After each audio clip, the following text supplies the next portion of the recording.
Article 72 Bharat के राष्ट्रपति को क्षमादान की शक्ति प्रदान करती है। ठीक है, तो सबसे पहला प्रश्न उठता है कि राष्ट्रपति को आखिर क्षमादान की शक्ति क्यों दी गई?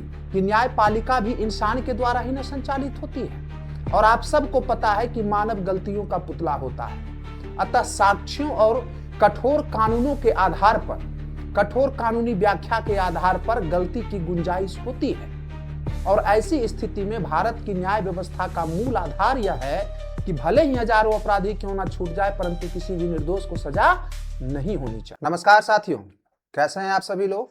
आशा करते हैं सब लोग स्वस्थ होंगे, मस्त होंगे।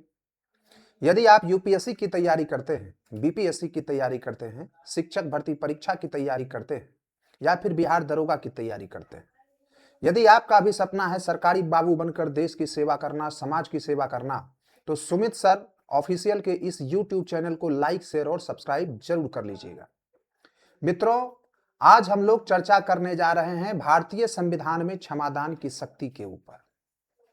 आप सबको पता होगा कि भारतीय संविधान का अनुच्छेद 72 और भारतीय संविधान का आर्टिकल 161, आर्टिकल 72 राष्ट्रपति को क्षमादान की शक्ति प्रदान करती है और आर्टिकल 161 राज्यपाल को क्षमादान की शक्ति प्रदान करती है।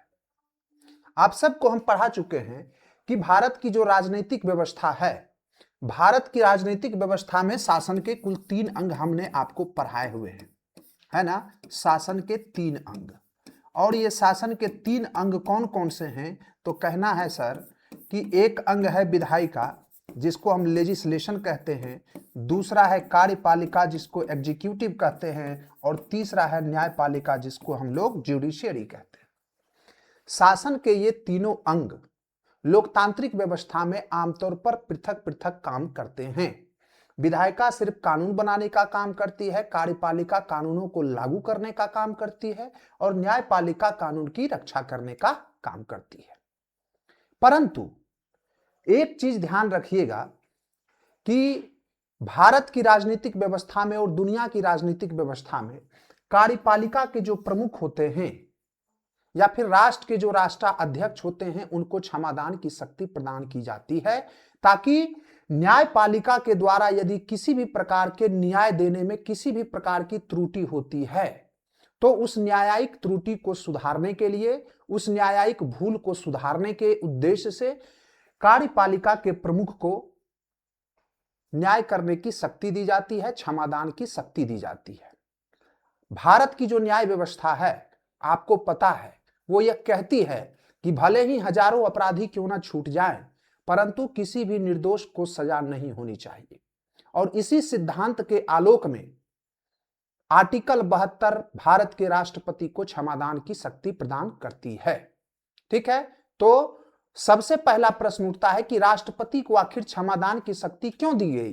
तो आपका जवाब होना चाहिए कि न्यायिक त्रुटियों को सुधारने के लिए, है ना? आप देखते होंगे कि न्यायपालिका भी इंसान के द्वारा ही न संचालित होती है और आप सबको पता है कि मानव गलतियों का पुतला होता है। अतः साक्ष्यों और कठोर कानूनों के आधार पर, कठोर कानूनी व्याख्या के आधार पर गलती की गुंजाइश होती है और ऐसी स्थिति में भारत की न्याय व्यवस्था का मूल आधार यह है कि भले ही हजारों अपराधी क्यों ना छूट जाए परंतु किसी भी निर्दोष को सजा नहीं होनी चाहिए। तो इसी आलोक में भारतीय संविधान भी आर्टिकल 72 के तहत राष्ट्रपति को कुल 5 प्रकार के, ठीक है, सब लोग याद रखिएगा, आर्टिकल 72 बहुत इंपॉर्टेंट आर्टिकल है और आर्टिकल 72 के तहत कुल 5 प्रकार की क्षमादान शक्ति, कुल 5 प्रकार की क्षमादान शक्ति राष्ट्रपति को प्रदान करती है। ठीक है, एक एक करके हम देखेंगे कि जो 5 प्रकार के क्षमादान की शक्तियां हैं वो कौन कौन सी है, इसके ऊपर चर्चा करेंगे। इससे पहले आप लोगों को एक बात ध्यान रखना है कि आर्टिकल 72 की जो शक्तियों का प्रयोग करते हैं या राष्ट्रपति जो क्षमादान की शक्तियों का प्रयोग करते हैं वो क्षमादान की शक्तियों को किन आधारों पर या किन, उनका जो ज्यूरिडिक्शन एरिया है वो क्या है। तो ज्यूरिडिक्शन एरिया की अगर हम बात करें तो आप सबको याद रखना है कि सबसे पहले संघ सूची के तहत किए गए अपराध, किए गए अपराध, पहला। दूसरा जो राष्ट्रपति के पास क्षमादान की शक्ति है, दूसरा है सैन्य न्यायालय द्वारा दिए गए दंड को, सैन्य न्यायालय द्वारा दिए गए दंड को माफ कर सकता है। और तीसरा एवं महत्वपूर्ण आप लोगों को याद रखना है कि मृत्युदंड, जिस भी मृत्युदंड के मामले में, मृत्युदंड के मामले में, चाहे वो राज्य सूची में वर्णित अपराधों के लिए दिया गया हो, या फिर संघ सूची में वर्णित अपराधों के लिए दिया गया हो, या फिर संवर्ती सूची के दिए गए अपराधों के हो, ठीक ना, तो ये तीनों कंडीशन में राष्ट्रपति आर्टिकल 72 का प्रयोग करते हुए कुल 5 प्रकार के क्षमादान की शक्ति का प्रयोग करता है, ठीक ना। तो संघ सूची का जो जितना भी मामला होगा उसके तहत राज्यपाल कभी भी उसमें क्षमादान की शक्ति का प्रयोग नहीं करेगा, ठीक ना। सेना के न्यायालय द्वारा यदि कोई कोर्ट मार्शल किया जाता है किसी ऑफिसर का या सेना के जवान का, तो ऐसी स्थिति में भी राष्ट्रपति ही उसको क्षमादान की शक्ति प्रदान कर सकते हैं। और मृत्युदंड के मामले में याद रखिए, मृत्युदंड को कभी भी पूर्ण रूप से राज्यपाल माफ नहीं कर सकता, वो केवल और केवल राष्ट्रपति ही माफ कर सकता है। यहां तक किसी को कोई दिक्कत है तो आप अपना सवाल कमेंट बॉक्स में जरूर पूछ सकते हैं। अब आइए हम जानते हैं कि 5 प्रकार की वो क्षमादान शक्तियां कौन कौन सी हैं, ठीक है। अगले स्लाइड पे चलते हैं। तो सबसे जो पहला है उसको हम लोग कहते हैं क्षमा, अर्थात पार्डन। ध्यान से देखिएगा इसमें क्या होता है, ठीक ना। इसमें जो होता है, जो भी एक्यूज्ड होता है, अपराधी जो भी होता है या कॉन्विक्टेड व्यक्ति, ठीक ना, दोष सिद्ध व्यक्ति को याद रखिएगा, दोष सिद्ध व्यक्ति की पूरी सजा माफ कर दी जाती है इसमें, है ना, पूरी सजा माफ कर दी जाती है, पूरी सजा माफ कर दी जाती है। कहने का मतलब है यदि किसी व्यक्ति को, ठीक है, मृत्युदंड दिया गया है ट्रायल कोर्ट के द्वारा, हाई कोर्ट, सुप्रीम कोर्ट के द्वारा, यदि किसी व्यक्ति को मृत्युदंड प्राप्त हुआ है, तो ऐसी स्थिति में राष्ट्रपति उस अभियुक्त को, उस दोष सिद्ध व्यक्ति को पूर्ण रूप से उसे सभी अपराधों से मुक्त घोषित कर सकती है, ठीक ना। इसी को कहते हैं क्षमा। तो क्षमा में क्या होता है, सारे अपराध खत्म, है ना, सारे अपराध या दंड को समाप्त कर देना, दंड को समाप्त कर देना, और व्यक्ति को पूरी तरह से बाइज्जत बरी कर देना। ऐसा मानिए कि उस व्यक्ति ने कभी भी अपराध नहीं किया है। उदाहरण के तौर पर हम समझें, मान लिया जाए कि किसी व्यक्ति को हत्या के मामले में 20 साल या कठोर मृत्युदंड मिला है, या फिर 20 साल का कठोर कारावास का सजा मिला है, और राष्ट्रपति उसे पार्डन दे देते हैं, तो उसकी जो सजा है तुरंत समाप्त हो जाएगी और वह एक स्वतंत्र और निष्कलंक नागरिक की तरह जेल से बाहर आ जाएगा। इसी को हम लोग मित्रों कहते हैं क्षमा, ठीक ना। इतना बात बोलिए, किसी को दिक्कत है समझने में? कहीं कोई दिक्कत नहीं है। अगला देखते हैं, दूसरा जो क्षमादान की शक्ति है उसको हम लोग कहते हैं लघुकरण। क्या कहते हैं? लघुकरण, ठीक है। लघुकरण, इसे इंग्लिश में कम्यूटेशन कहते हैं, कम्यूटेशन, ठीक है। एकदम अच्छे से ध्यान से समझते चलना है। राष्ट्रपति के पास पहला क्षमादान की शक्ति कौन सी थी? तो पार्डन था, क्षमा था, जिसके तहत दोष सिद्ध व्यक्ति के सारे अपराधों से उसे निष्कलंक कर दिया गया। अब कम्यूटेशन में क्या होता है, जरा ध्यान से समझिएगा। इसमें दंड की प्रकृति या स्वरूप को बदलकर, ठीक ना, इसमें क्या किया जाता है, तो कहना है कि सर दंड की प्रकृति या स्वरूप को बदला जाता है, या स्वरूप को बदल दिया जाता है, बदल दिया जाता है। अब आपके मन में प्रश्न उठ रहा होगा, सर कि दंड के स्वरूप या दंड की प्रकृति को बदलने का मतलब क्या है, ठीक ना। तो इसका सीधा सा मतलब है, एक उदाहरण के माध्यम से हम आपको समझाते हैं। मान लिया जाए किसी अपराधी को ट्रायल कोर्ट के द्वारा मृत्युदंड, डेथ सेंटेंस की सजा को दी गई है, तो ऐसी स्थिति में राष्ट्रपति इस कम्यूटेशन की शक्ति का प्रयोग करते हुए उसके मृत्यु दंड को क्या कर सकता है, तो उसके मृत्यु दंड को परिवर्तित करके, इसकी प्रकृति को परिवर्तित करके इसे आजीवन कारावास में बदल सकता है ना, आजीवन कारावास में बदल सकता है। या फिर मान लिया जाए किसी व्यक्ति को 10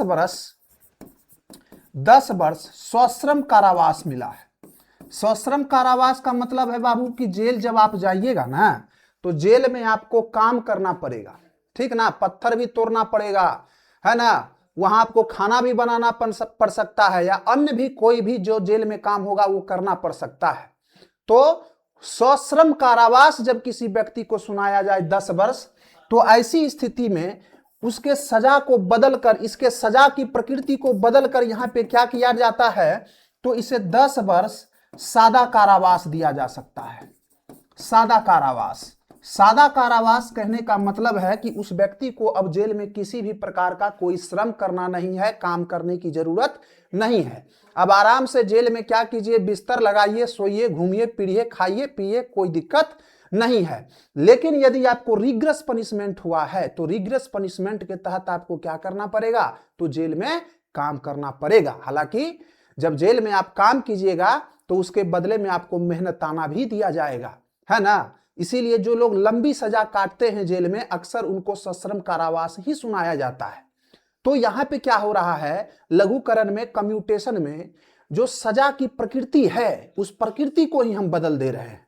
मृत्यु दंड मिला तो उसकी प्रकृति को बदलकर हमने आजीवन कारावास में कन्वर्ट कर दिया। यदि रिग्रेस पनिशमेंट मिला है तो उसकी अवधि, उसकी प्रकृति को बदलकर हमने क्या कर दिया, तो सिंपल इंप्रिजमेंट कर दिया, सिंपल सादा कारावास कर दिया।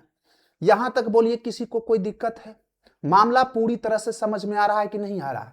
आप सुमित सर से पढ़ रहे हैं पॉलिटी, ठीक ना, तो किसी भी तरह से किसी भी प्रकार का कॉन्सेप्ट में कोई दिक्कत नहीं होना चाहिए, है ना। और हमारे पढ़ाए हुए सारे सवाल सीधे आपके एग्जामिनेशन में हूबहू टकराएंगे, चाहे आप यूपीएससी की परीक्षा दे रहे हो, बीपीएससी दे रहे हो, या फिर कोई भी कॉम्पिटिटिव एग्जामिनेशन की तैयारी आप करते हो। इस बात से घबराने की आपको बिल्कुल भी जरूरत नहीं है, ठीक है।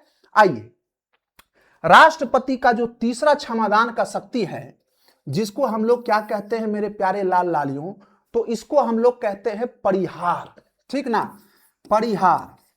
इसका इंग्लिश नाम है रीमिशन। रीमिशन ये एग्जामिनेशन में आपसे पूछा जाता है, ठीक ना। परिहार में देखिए क्या होता है, ठीक ना। तो परिहार में देखिए आपको हम बताएं कि कम्यूटेशन में दंड की प्रकृति बदल दी जाती थी, लेकिन परिहार में दंड की प्रकृति में किसी भी प्रकार का कोई बदलाव नहीं होगा, ठीक ना। याद रखना है, दंड की प्रकृति बदली नहीं जाएगी, दंड की प्रकृति नहीं बदली जाएगी, नहीं बदली जाएगी। तो सर क्या होगा फिर? तो कहना है कि दंड की प्रकृति बदलने के बजाय इसमें दंड की अवधि में बदलाव किया जाता है, दंड की अवधि कम की जाती है, कम की जाती है, ठीक ना। ध्यान से बस समझते हुए चलना, कुछ नहीं है, एकदम इजी कॉन्सेप्ट। फॉर एग्जाम्पल हम बात करें कि मान लिया जाए किसी व्यक्ति को किसी अपराध में 10 साल का कठोर कारावास हुआ है। क्या हुआ बाबू? तो कहना है कि सर 10 साल का कठोर कारावास हुआ है, कठोर कारावास।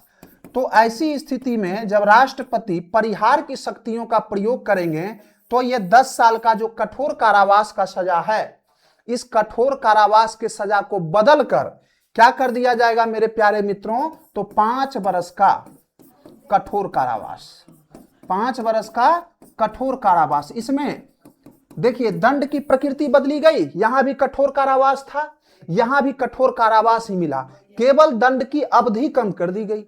वहां 10 वर्ष तक आपको जेल में काम करते हुए बिताना था, अब केवल 5 वर्ष ही आपको बिताना है, ठीक ना। तो इसी को हम लोग कहते हैं परिहार, इसी को हम लोग कहते हैं रीमिशन। कोई दिक्कत है यहां तक?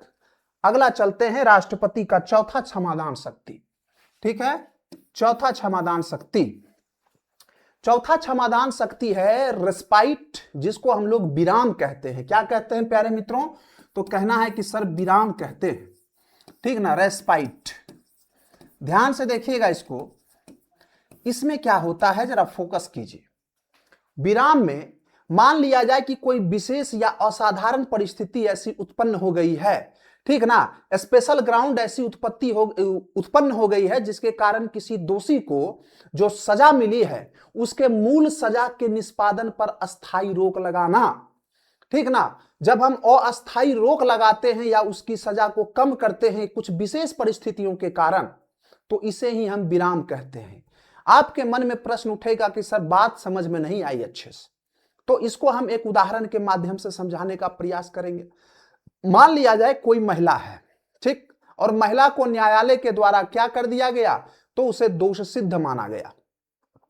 अब देखिए, महिला अपराधी अगर गर्भवती हो जाए, ठीक है, महिला अपराधी अगर गर्भवती हो जाए तो ऐसी स्थिति में उसके अपराध का शारीरिक या मानसिक रूप से या गंभीर रूप से, बात को समझने का प्रयास कीजिएगा, ठीक ना। तो जब महिला गर्भवती होती है तो ऐसी असाधारण परिस्थितियां उत्पन्न हो जाती है जिसके कारण उसकी सजा को अस्थायी तौर पर रोकना पड़ता है, या हो सकता है कि उसकी सजा को कुछ दिनों के लिए टाला भी जा सकता है, या हो सकता है कि उसकी सजा को कम भी किया जा सकता है। या फिर मान लिया जाए कोई वृद्ध व्यक्ति है, जेल में बेचारा बंद है, 80 वर्ष की उसकी आयु है, और अचानक से उसको पैरालिसिस हो जाए, जेल में ही लकवा हो जाए, तो ऐसी स्थिति में उस व्यक्ति को जेल में रखना बेहतर है या फिर अस्पताल में रखना बेहतर है? तो कहिएगा सर उस व्यक्ति को तो अस्पताल ही पहुंचना चाहिए।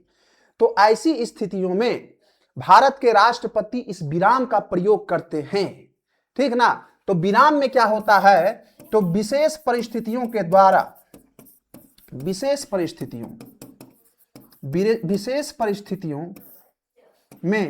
में राष्ट्रपति सजा को अस्थायी तौर पर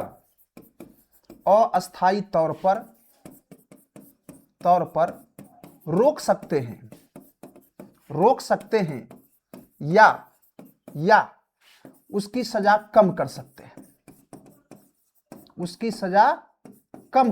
हैं, ठीक है, कम कर सकते हैं। बोलिए, किसी को कोई दिक्कत है यहां तक बात समझने में? इसी को हम लोग कहते हैं विराम। विराम का मतलब होता है रोक देना। यहां तक किसी को कोई दिक्कत नहीं है? चौथा जो क्षमादान की शक्ति है, ये बात समझ में आ गई। अगला पॉइंट देखते हैं, पांचवा शक्ति। पांचवा जो शक्ति है राष्ट्रपति के पास, उसको हम लोग कहते हैं प्रविलंबन, ठीक ना। क्या कहते हैं गुरु? तो कहना है सर प्रविलंबन, रिप्रीव, ठीक ना, रिप्रीव। प्रविलंबन में क्या होता है जरा ध्यान से समझिएगा, ठीक है। इसका मतलब सीधा सा होता है, मान लिया जाए ये जो प्रविलंबन है ये अधिकांशतः आपको मृत्यु दंड के मामले में ही इसका प्रयोग किया जाता है। मृत्यु दंड के मामले में इसका प्रयोग ज्यादातर देखा जाता है। देखिए इसमें होता क्या है कि मान लिया जाए ट्रायल कोर्ट के द्वारा, ठीक है, ट्रायल कोर्ट के द्वारा, जिला कोर्ट के द्वारा भी मृत्यु दंड, हाई कोर्ट के द्वारा भी मृत्यु दंड, और सुप्रीम कोर्ट बेचारा गया, सुप्रीम कोर्ट के द्वारा भी उसको मृत्यु दंड दिया गया।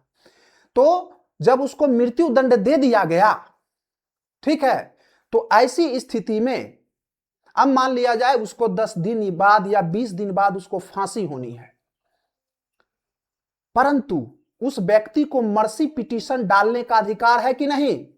उस व्यक्ति को राष्ट्रपति से दया याचिका करने का अधिकार है कि नहीं?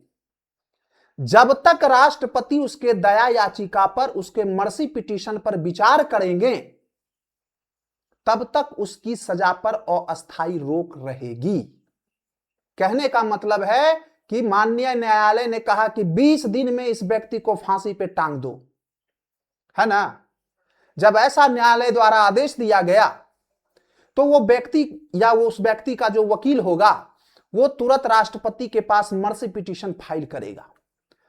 अब देखिए, जब मर्सी पिटीशन फाइल हो गया तो उस व्यक्ति की मर्सी पिटीशन पर जब तक विचार नहीं कर लेते हैं राष्ट्रपति, या तो उस मर्सी पिटीशन को स्वीकार करेंगे या फिर उसको खारिज करेंगे। तो मर्सी पिटीशन पर विचार होने तक उस व्यक्ति को, उसकी जो फांसी है उसको अस्थायी समय के लिए रोक दी जाती है, ठीक ना। तो इसमें क्या होता है, तो कहना है कि दंड को अस्थाई रूप से रोकना, अस्थाई रूप से रोकना। क्यों रोकना भाई? ताकि अपराधी या कोई व्यक्ति है ना, दोष सिद्ध व्यक्ति अपने सभी विकल्पों का इस्तेमाल कर सके, यहां तक बोलिए किसी को कोई दिक्कत है समझने में? प्रविलंबन का प्रयोग कब किया जाता है? तो आमतौर पर यह मृत्यु दंड के मामले में ही इसका प्रयोग किया जाता है। और जब किसी व्यक्ति को मृत्यु दंड दे दिया गया है तो उसके पास एक और न्यायिक रास्ता बचता है, एक और बचाव का एक विकल्प मिलता है जिसको हम कहते हैं मर्सी पिटीशन। हालांकि और भी रास्ते हैं, हम जिसका जिक्र कभी करेंगे आपके सामने, ठीक ना। तो राष्ट्रपति जब तक उस व्यक्ति के मर्सी पिटीशन पर विचार करेंगे तब तक उसकी सजा पर अस्थायी रोक लगी रहेगी। यहां तक बोलिए कोई दिक्कत है? पांचों प्रकार के जो क्षमादान की शक्तियां हैं वो बात सबको समझ में आई कि नहीं आई? अगर आ गई गुरु तो आगे अब हम लोग बढ़ते हैं। ये पांचों प्रकार की, ध्यान दीजिएगा, ठीक ना। ये क्षमा के बाद लघुकरण, एक हो गया बाबू विराम, और एक हो गया आपका जिसको हम कहते हैं प्रविलंबन, ठीक ना। तो ये 5 प्रकार का जो शक्ति है, ये पांचों प्रकार की जो राष्ट्रपति के पास शक्ति होती है, इसमें से राज्यपाल के पास कौन कौन सी शक्तियां हैं, ठीक ना। राज्यपाल के पास कौन कौन सी शक्तियां हैं जरा उसको भी ध्यान देना है। आर्टिकल 161, आप सबको पता है कि भारतीय संविधान का अनुच्छेद 161 राज्यपाल को 5 प्रकार की क्षमादान शक्ति प्रदान करती है, ठीक ना। परंतु राष्ट्रपति और राज्यपाल के क्षमादान शक्तियों के बीच में अगर हम अंतर करना चाहें तो वो आपको 2 अंतर आप लोगों को याद रखना है। वो कौन कौन से अंतर है? राज्यपाल भी आर्टिकल 161 के तहत इन 5 प्रकार के क्षमादान शक्तियों का प्रयोग करता है, और आर्टिकल 161 के तहत आर्टिकल 72 के तहत राष्ट्रपति भी इन 5 प्रकार की क्षमादान शक्तियों का प्रयोग करता है। तो हमें कैसे पता चलेगा कि राष्ट्रपति और राज्यपाल के क्षमादान शक्तियों में अंतर क्या है? बात समझ में आ रही है? क्या अंतर है ये जानना जरूरी है। तो आइए उस अंतर को हम लोग देखने का काम करते हैं। मुख्य रूप से आपको 2 बातें याद रखनी है। सबसे पहले, कोई भी राज्यपाल का जो क्षमादान का जो शक्ति प्रदान करने का उसका अधिकार होता है, उसका ज्यूरिसडिक्शन होता है, उसका क्षेत्राधिकार होता है, वो संबंधित राज्य के राज्य सूची के अपराध को ही माफ कर सकता है, ठीक है, माफ कर सकता है। पहली बात, ठीक है। मान लिया जाए कि बिहार राज्य में कोई अपराध हुआ, बिहार राज्य के किसी निवासी को मृत्युदंड दिया गया न्यायालय द्वारा, तो ऐसी स्थिति में बिहार के राज्यपाल ही उसको माफ कर सकते हैं, ठीक है। अब जरा ध्यान दीजिएगा कि राज्यपाल जो होंगे कभी भी किसी भी स्थिति में ये मृत्युदंड को पूरी तरह से माफ नहीं कर सकते,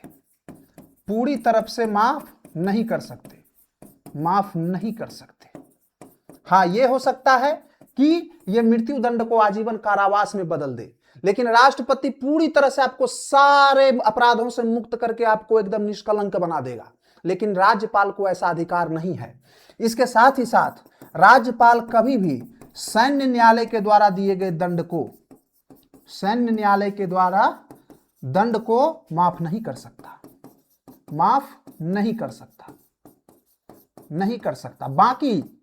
बाकी हर वो काम कर सकता है, हर वो क्षमादान की शक्ति का प्रयोग कर सकता है जो भारत के राष्ट्रपति आर्टिकल 72 के तहत करते हैं। यहां तक कोई दिक्कत है? अब जरा ध्यान दीजिएगा, देखिए, राष्ट्रपति या राज्यपाल जो क्षमादान की शक्ति का प्रयोग करते हैं, ठीक ना, क्या वो राष्ट्रपति या राज्यपाल का विवेकाधिकार है? ठीक ना। क्या ये विवेकाधिकार है? विवेकाधिकार है? क्या अपने मन से राष्ट्रपति और राज्यपाल क्षमादान की शक्तियों का प्रयोग करते हैं? तो कहना है सर नहीं, ये विवेकाधिकार नहीं है। राष्ट्रपति और राज्यपाल ये दोनों केवल और केवल मंत्रिमंडल की सिफारिश पर ही, ठीक ना, याद रखिएगा, मंत्रिमंडल की सलाह पर ही क्षमादान की शक्तियों का प्रयोग कर सकते हैं। ठीक ना, कभी भी किसी भी स्थिति में मंत्रिमंडल की सलाह को ये इनकार नहीं कर सकते हैं। पहली बात, यदि दुनिया के राष्ट्राध्यक्षों के संदर्भ में देखें तो अमेरिका के जो राष्ट्रपति होते हैं वो जो क्षमादान की शक्तियों का प्रयोग करते हैं वो उनका अपना विवेकाधिकार होता है। उसके लिए उन्हें किसी भी प्रकार की मंत्रिमंडल की लिखित सिफारिश की आवश्यकता नहीं है और ना ही उनके द्वारा दिए गए क्षमादान की शक्तियों का प्रयोग जो करते हैं वो उसको किसी भी न्यायालय में चुनौती भी नहीं दी जा सकती है। हमारा पड़ोसी मुल्क पाकिस्तान के जो संविधान का आर्टिकल 45 है वहां के राष्ट्रपति को भी क्षमादान की शक्ति प्रदान की गई है, परंतु वहां के राष्ट्रपति अपने क्षमादान की शक्ति का प्रयोग मंत्रिमंडल की सिफारिश पर ही करते हैं और राष्ट्रपति के द्वारा प्रयोग में लाए जाने वाले क्षमादान की शक्तियों का न्यायिक समीक्षा पाकिस्तान का सुप्रीम कोर्ट कर सकता है। लेकिन यदि हम रूस के संविधान के संदर्भ में बात करें तो रूस के संविधान में वहां के जो राष्ट्रपति होते हैं, रूस के संविधान का आर्टिकल 89 यह साफ साफ कहता है कि राष्ट्रपति के द्वारा क्षमादान की शक्तियों का प्रयोग वो केवल उनका विवेकाधिकार है, उसके लिए किसी भी मंत्रिमंडल की आवश्यकता नहीं है और ना ही उसकी कोई न्यायिक समीक्षा की जा सकती है। बात समझ में आ रही है? अब देखिए, जरा फोकस कीजिए। तो भारत में राष्ट्रपति, ठीक ना, भारत के राष्ट्रपति के द्वारा जो क्षमादान की शक्ति का प्रयोग किया जाता है वो मंत्रिमंडल की सलाह पर किया जाता है और इसकी न्यायिक समीक्षा भी हो सकती है। कहने का मतलब है कि अदालत इस फैसले की समीक्षा कर सकती है। यदि राष्ट्रपति मैलाफाइड इंटेंशन के साथ दुर्भावनापूर्ण तरीके से किसी व्यक्ति के क्षमादान याचिका को खारिज करती है तो ऐसी स्थिति में भारत की न्यायपालिका उसके मर्सी पिटीशन को क्या कर सकती है? तो न्यायिक पुनरीक्षण कर सकती है, न्यायिक समीक्षा कर सकती है। ऐसा सर्वोच्च न्यायालय ने निर्णय दिया है। मारू सिंह के मामले में आपको यही निर्णय इरुपु बनाम आंध्र प्रदेश का जो मामला था उसमें भी दिया गया है। बात समझ में आ रही है? तो साफ साफ ये देखा जाता है, साफ शब्दों में ये कहा जाए तो भारत की जो न्यायपालिका है वो राष्ट्रपति के द्वारा प्रयोग की जाने वाली क्षमादान शक्तियों की न्यायिक समीक्षा कर सकती है। किसी को कोई दिक्कत है इतना बात समझने में? तो इतनी बातें अगर आपको क्षमादान शक्तियों के संदर्भ में पता है तो किसी भी प्रकार का आपको कोई दिक्कत नहीं होने जा रहा है और एग्जामिनेशन में यहां से किसी भी प्रकार का कोई प्रश्न भी आपका छूटने वाला नहीं है। आज हम क्षमादान की शक्तियों की पूरी चर्चा कर चुके हैं। अगले वीडियो में हम लोग देखेंगे कि क्षमादान की शक्तियों के संदर्भ में न्यायालय के बीच में कौन कौन से वाद हुए हैं, कौन कौन से वे केस स्टडी हैं जो ओनली एंड ओनली यूपीएससी के एग्जामिनेशन में पूछे जाने की संभावना होती है। तो एक वीडियो इस सीरीज पर हम और लाएंगे जिसमें हम लोग क्या करेंगे, तो जो केस स्टडीज है, ठीक ना, राष्ट्रपति के क्षमादान शक्तियों के संदर्भ में उसको हम लोग देखने का काम करेंगे। यहां तक क्षमादान की सारी शक्तियों को हम लोगों ने क्लियर किया है। यहां अगर आपका कोई सवाल है तो आप अपना सवाल पूछ सकते हैं, ठीक ना। कमेंट बॉक्स खुला हुआ है आप लोगों का, वहां आप अपना कमेंट दर्ज कीजिए और टेलीग्राम का लिंक हम इस वीडियो के डिस्क्रिप्शन में दे दिए हैं। टेलीग्राम आप लोग ओपन कीजिए और क्षमादान की शक्ति का जो नोट्स है, ठीक ना, हैंड रिटन नोट्स बिल्कुल डिजिटल तरीके वाला एकदम आपको हम अवेलेबल करवा देंगे टेलीग्राम पे, ठीक है। तो सब लोग चैनल से जुड़िए, चैनल को लाइक, शेयर और सब्सक्राइब करिए और अपने परिवार को सशक्त बनाइए, ठीक है। तो अगले वीडियो में फिर मिलते हैं, तब तक के लिए धन्यवाद।